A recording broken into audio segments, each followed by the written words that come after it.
पूरे प्रोग्राम में I think laws, write smart, test series मिला के मेरे हिसाब से 500 के आसपास क्वेश्चन हम लिखने वाले हैं। यहां तक आते आते 2 सेशन कंप्लीट होते होते एटलीस्ट ये होगा कि चलो करते तो सही है, शायद इंप्रूव हो जाए। एक कंपटीशन कॉम्पिटिटिव एग्जाम है और एक कॉम्पिटिटिव एग्जाम में आप कॉम्पिटिटिव एग्जाम की प्रिपरेशन करने आए हो and you are suppose to peak at the time of competition. Exam में आप बैक टू बैक 20 क्वेश्चन लिखोगे तो आप पेन नहीं उठा पाओगे, लगातार लिखना होगा, तब और दर्द होगा कि मेंस एग्जामिनेशन में there are certain category of people who are able to crack mains every time. They have understood this thing. Ideal computers are not checking your answer copy, humans are checking.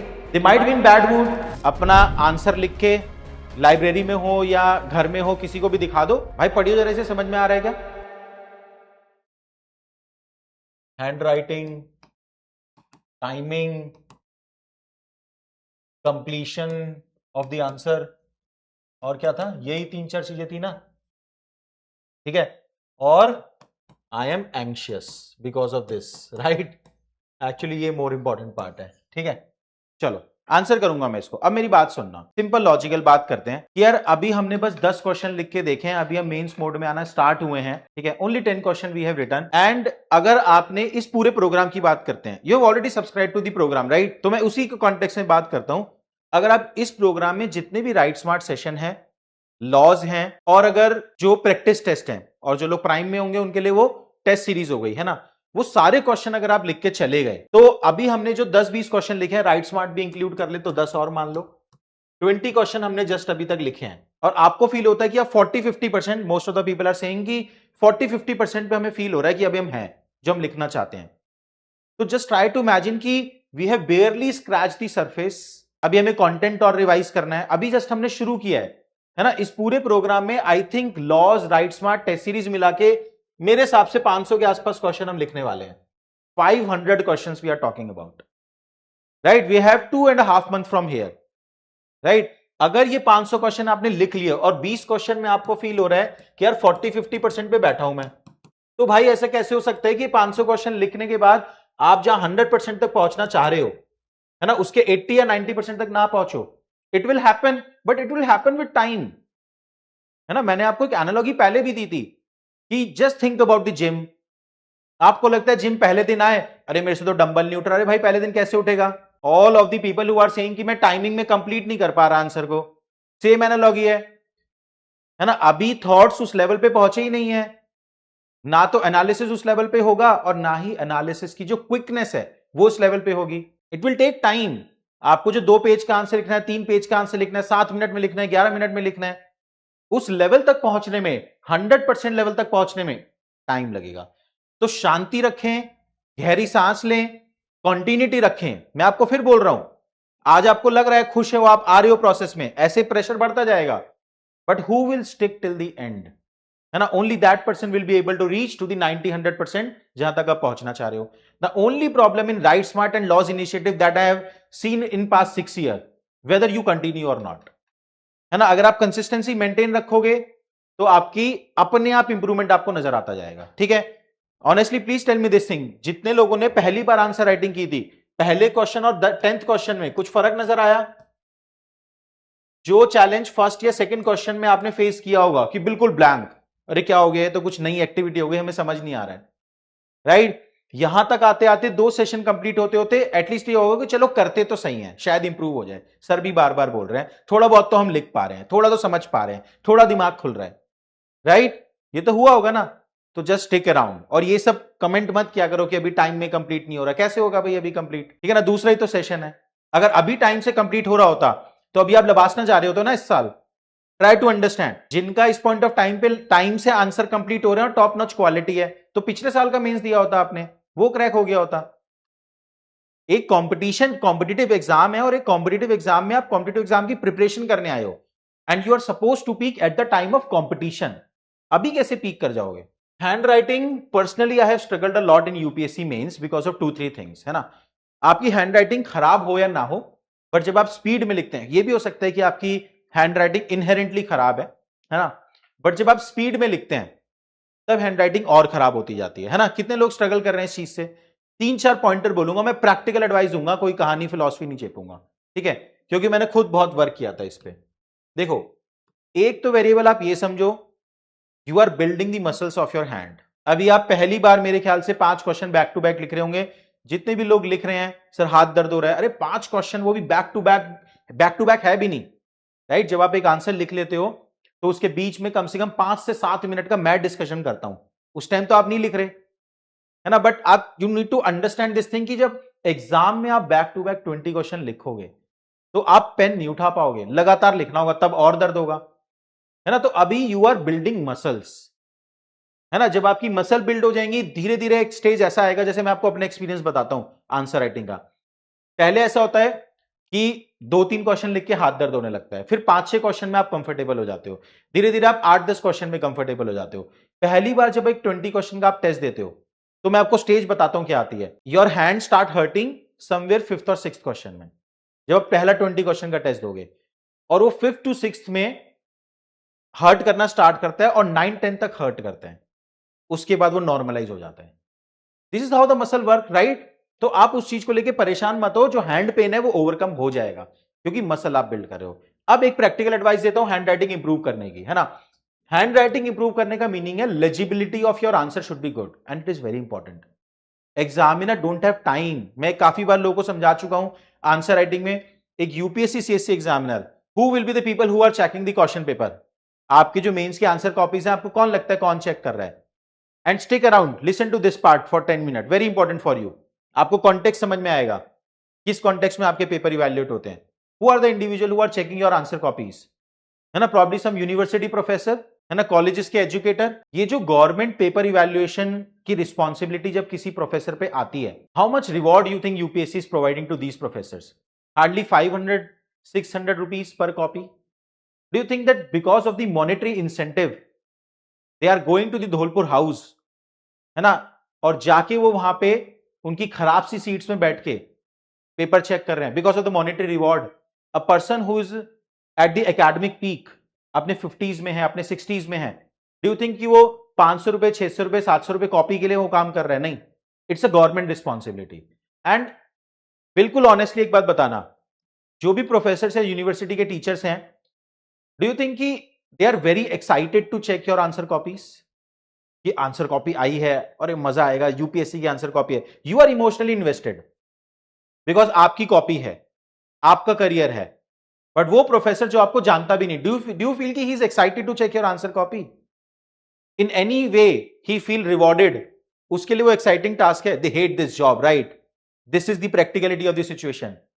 They hate this job, है ना। वो कोशिश करते हैं जब उनकी answer copy, देखो election duty का तो मुझे पता है, आंसर कॉपी इवैल्यूएशन का मुझे पता नहीं है, बट मैं लॉजिकली गेस कर रहा हूं। इलेक्शन ड्यूटी आती है किसी गवर्नमेंट या स्कूल टीचर की, क्या होता है, वो सबसे पहले अपने नियर बाय को फोन मिलाता है। वो एक्साइटेड नहीं है उस इलेक्शन ड्यूटी में जाने के लिए, है ना, कि डेमोक्रेसी है, लोकतंत्र है, मैं भी लोकतंत्र में अपना पार्ट दूंगा, ऐसी कोई एक्साइटमेंट नहीं होती। वो अपने well known IAS IPS officer को फोन मिलाता है, यार मेरी ड्यूटी हटवाना सबसे पहले। ये करते हैं नहीं करते बताओ? थोड़ा प्रैक्टिकल वर्ल्ड में आओ। वो जो एथिकल मोरलिज्म स्कूल में पढ़ा था वो इंडिया के स्कूल सिस्टम तक वैलिड है। Life is not running like that. Practical सोचते हैं एक बार, ठीक है। तो अब try to understand this thing. If they are not liking their job, और ऊपर से आपकी हैंड राइटिंग समझ और नहीं आ रही है, ऊपर से आपकी हैंड राइटिंग समझ और नहीं आ रही है, उसकी क्या रिस्पॉन्सिबिलिटी है कि आपके हाथ में दर्द हो रहा है? आप तो उसका काम डिफिकल्ट कर रहे हो।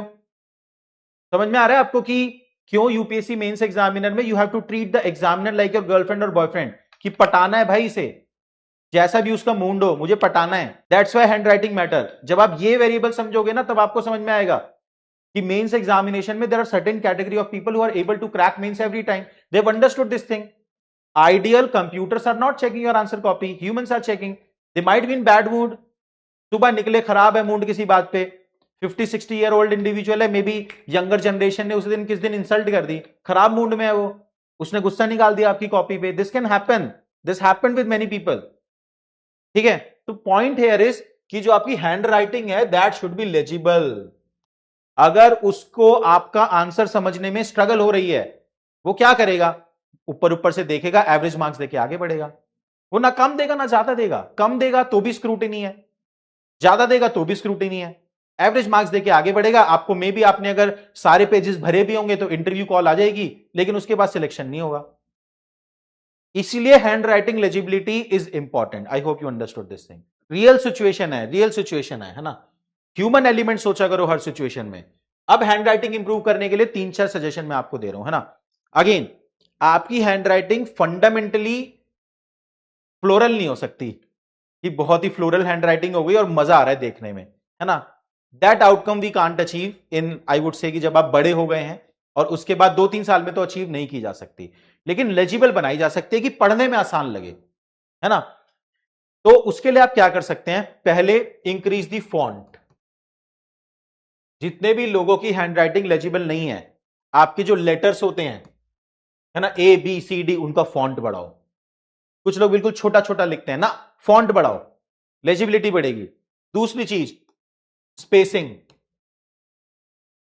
Space between the two words, थोड़ा स्पेसिंग ज्यादा रखो अगर आपकी हैंडराइटिंग खराब है, ठीक है। इससे एक काम और होगा, आप टॉपर की आंसर कॉपी देखोगे आपको नजर आएगा, आप फॉन्ट बढ़ाओगे, स्पेस बढ़ाओगे, आप पेजेस फिल कर पाओगे।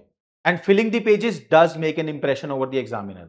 आप सोचो ना, उसको नींद आ रही है दिन में, वो खा के आया था कुछ राजमा चावल, अब वो पेपर चेक कर रहा है, उसको आधे घंटे बाद नींद आने लग गई थोड़ी। प्रैक्टिकल सिचुएशन सोचो, वो देख रहा है कि यार ये बंदा सारे पेजेस भर रहा है, किसी भी क्वेश्चन में एवरेज से कम मार्क्स नहीं दे पाएगा। Increase the font, increase the space between the different word. Third advice मेरी साइड से क्या है, थर्ड एडवाइस यहां पे क्या है, ये मैंने खुद की हैंडराइटिंग में नोटिस किया था। जितने भी लोगों की हैंडराइटिंग लेजिबल नहीं है, you will find out one common flaw in your handwriting. Analyse 26 alphabet, 26 letters जो आप लिखते हैं, किसी भी अपनी आज की जो आंसर कॉपी है वही पिक कर लेना। यू विल फाइंड आउट कि ऐसे 5-6 लेटर होंगे जो सिमिलर दिखते हैं। That is creating the core problem of legibility. There will be 5-6 letters alphabet, you will be writing और उनमें डिस्टिंग्विश नहीं कर पाते आप। जैसे मेरे केस में मैं बताता हूं आपको, जब मैंने एनालाइज किया था तो मेरा जी ई, यहां पे तो डिस्टिंग्विश हो पा रहा होगा, GEOUHY, ये डिफरेंशिएट नहीं हो पाते थे, सिमिलर से लगते थे, ठीक है ना, जल्दी जल्दी में एक सी शेप बन जाती थी। Because of this my hand writing legibility was compromised. आप अपने केस में हाईलाइट करना इस चीज को, and then just work over these 5-6 letter. दिन में 5 मिनट निकालो, जैसे मैंने अभी धीरे से ये लेटर लिख के देखे, है ना, आप हफ्ते भर ये एक्टिविटी करो 5-5 मिनट लगा के, ठीक है ना, 5-5 मिनट 2 दिन के अंदर, अपने आप आपकी लेजिबिलिटी इंप्रूव हो जाएगी। How you can understand what is legible, अपना आंसर लिख के लाइब्रेरी में हो या घर में हो, किसी को भी दिखा दो, भाई पढ़ियो जरा, इसे समझ में आ रहा है क्या। आपने कुछ लिखा, 2-3 लोगों को दिखा दो, अपने दोस्तों को, है ना, नॉन यूपीएससी वालों को दिखा दो, बल्कि बेस्ट तरीका ये है, कुछ लिखो, स्कैन करो, 2-3 दोस्त तो होंगे, है ना, उनको सेंड करो कि भाई समझ में आ रहा है बताइए जरा, उसने समझ में आ रहा है तो एग्जामिनर को भी आ जाएगा। ब्लैक या ब्लू कोई भी पेन आप यूज कर सकते हैं, मेरा सजेशन रहता है V5। बॉल पेन भी यूज कर सकते हैं। नॉर्मली पेन को लेके मेरे क्या सजेशन रहते हैं, इस पे भी बहुत मैंने रिसर्च किया था एक बार, वो रिसर्च आपके साथ शेयर करता हूं, how to decide the pen for the mains examination. चलो देखते हैं। पेन, 3 टाइप के पेन आते हैं, ठीक है, ब्रॉडली, ब्रॉड कैटेगरी। एक प्योर पायलट पेन, एक दूसरे एक्सट्रीम पे बॉल पेन जिन्हें आप बोल रहे हैं, तीसरी कैटेगरी लास्ट में बताऊंगा। पायलट पेन में बेनिफिट क्या होता है, पायलट पेन का बेनिफिट क्या है कि इससे जो आपकी स्पीड है, क्योंकि जो पायलट पेन है इसकी जो निब है उसमें और पेपर के बीच में फ्रिक्शन कम होता है, because friction is less, that is why speed is more, speed is more. But अगर स्पीड बढ़ती है तो फ्लो बढ़ता है, फ्लो बढ़ता है तो हैंड राइटिंग खराब हो सकती है। समझ में आ रहा है, this is with Pilot pen जो मैंने नोटिस किया है। बॉल पेन में क्या होता है, बिकॉज बॉल पेन की जो निब है उसमें और पेन के बीच में फ्रिक्शन ज्यादा है, तो स्पीड जो यहां पे होगी वो थोड़ी लो होगी, लिखने की स्पीड जो है, क्योंकि फ्रिक्शन ज्यादा है, you have to overcome, you have to put more effort, ठीक है। लेकिन यहां पे हैंड राइटिंग बेटर आएगी। समझ में आ रहा है, तो क्या चूज करोगे, ऑफ कोर्स आप पे भी डिपेंडेंट है वो चीज, है ना। अगर आपकी हैंडराइटिंग ऑलरेडी अच्छी है, अगर हैंडराइटिंग ऑलरेडी अच्छी है तो स्पीड चूज करो, फिर पायलट पेन से लिख सकते हैं आप पायलट पेन से भी लिख सकते हैं अगर हैंडराइटिंग ऑलरेडी अच्छी है। अगर हैंडराइटिंग ऑलरेडी खराब है तो पायलट पेन मत चूज करो भाई, लेजिबिलिटी कॉम्प्रोमाइज हो जाएगी, आप पे भी डिपेंडेंट है, ठीक है। इसका मिडिल वे मुझे क्या लगता है, यहां पे रोलर पेन, जैसे कि V5 आता है, V5 आप ट्राई कर सकते हैं, ये रोलर पेन है which are managing the speed and handwriting, somewhere balance है दोनों का। आपको पायलट वाली फील भी आएगी, बॉल वाली फील भी आएगी, ठीक है, कोई बात नहीं। Focused on your work, anxiety is nothing, just uncontrolled energy, है ना। मैं काफी बार बोलता हूं कि एंग्जाइटी हमें होती क्यों है। Whenever in life there is something which we want and we can do something about it, but we are not doing it, then we feel anxious. आप कभी भी देख लेना, this is what I have seen कि anxiety आती कहां से है। एंग्जाइटी कहां से आती है? Again I am explaining, we want something, we know if we want to achieve that then we have to take some action. If we are not doing that action then we will feel anxious, ठीक है। तो ultimately अगर आप पढ़ाई अपनी करते रहोगे, mains की प्रिपरेशन में लगे रहोगे, तो एंग्जाइटी थोड़ी कंट्रोल रहेगी। आई वोंट से कि जीरो हो जाएगी, जीरो कैसे हो जाएगी यार। एंग्जाइटी जीरो गौतम बुद्ध को थी और उन्हें ना आईएएस से मतलब था ना रूलर से मतलब था, है ना। एंग्जाइटी जीरो करने के लिए तो सब कुछ त्यागना पड़ेगा, बिल्कुल प्रैक्टिकल बात आपको बोल रहा हूं। तो जीरो नहीं होने वाली, है ना, कभी नहीं होने वाली। और मैं शायद आप लोगों से 10 साल बड़ा हूं, ठीक है, नहीं होने वाली, है ना। अगर आपको एंग्जाइटी जीरो करनी है, you have to leave everything, सब छोड़ के जाना पड़ेगा, ठीक है। एक बार फिर एंग्जाइटी बढ़ेगी जब सब छोड़ के जाओगे, मे बी उसके 5-7 साल बाद फिर ब्लैंक हो जाएगा, ठीक है। तो anxiety for a short term is a good thing. The point here is कि if you are able to regulate it, regulate that energy, regulate that impatience into your preparation. Anxiety है, हाँ भाई नींद 6 घंटे की हो गई, कोई नहीं, बट पढ़ रहे हैं दबा के, that should be the goal. Action तो क्लियर है। अगर आपने यूपीएससी का प्रीलिम्स दिया है